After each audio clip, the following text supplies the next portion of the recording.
I'm in the National Portrait Gallery in central London, the 150-year-old repository of some of Britain's finest paintings of noteworthy characters. And it's quite a buzz here, ahead of the opening of a new exhibition of works by the painter Lucian Freud. Freud was rated as perhaps the nation's greatest living painter until his death at the age of 88 in July last year. This show has more than 100 of his paintings, drawings and etchings borrowed from various world collections and brought together under one roof. Hanging on these walls are some of Freud's best-known portraits of his mother, Lucy, and fellow artists such as Francis Bacon and David Hockney.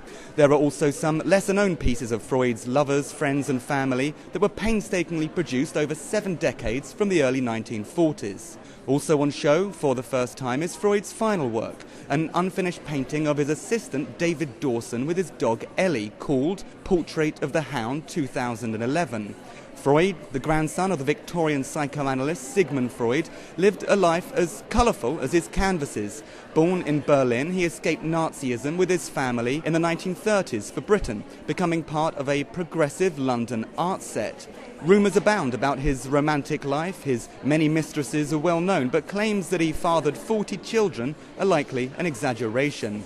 Artistically, he is best known for his nudes, typically painted with a limited range of creamy tans and browns. For 50 years, he posed friends, neighbours and relatives in his studio, often as if they had been strewn casually across dilapidated pieces of furniture. Art critics talk about the psychological dimension of Freud's work. The portraits were produced over several lengthy sittings in which a relationship grew between artist and model.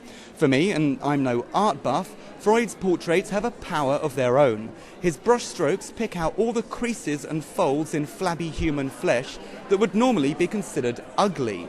But the finished products have a truth and authenticity to them that is both dignified and beautiful. And they are also noted for their price tags. Freud paintings sell for multi-million pound sums and are popular with wealthy collectors all over the globe. The Russian tycoon Roman Abramovich set a world record in 2008 for paying the greatest sum for a work by a living painter.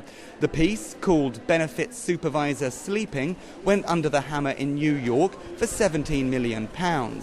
The subject of the piece was Sue Tilley, a JobCentre manager in London's West End who Freud met in a Soho nightclub in the 1980s. The artist painted her generously proportioned frames several times in the 1990s, each of them taking a laborious 9 months to complete.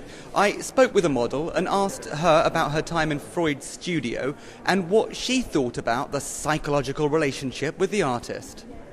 Well, see, I'm very down to earth, and I couldn't really see any psychological whatever. You know, I'm not that type. I think it's all a load of namby-pamby rubbish myself. So, you know, it was just like a friend, really. You know, I didn't feel any like he was looking at my brain or anything. You know. And how do you like the results? Because some people think that his paintings, they make the human body look kind of ugly. Some people think it's beautiful in its own right. But you're the model. How do you like the pieces? I like 2 of them. I don't mind one of them, and I hate one of them. Which one? Being a bit vain, I hate that one. Right, okay. But I love that one. I've always loved that one. So although I was, you know, flummoxed when it sold for so much money, it was still my favourite one. So. Now, that was the sale in New York, £17 million, I think. Yeah. And was the buyer Roman Abramovich? As far as I know. Right, I don't know any different, but I believe so, yeah. And what do you think about that? I think it was the world record setter for the highest sum paid for a painting. At auction by a living artist. Yeah, exactly, It was a long saga. I was thrilled, but I was most excited to be in the Guinness Book of Records. Okay. I was desperate to be in there because it's one of my favourite books, and there I was. That was Sue Tilley talking about being immortalised by Freud's brushstrokes and the posthumous show of the artist's work.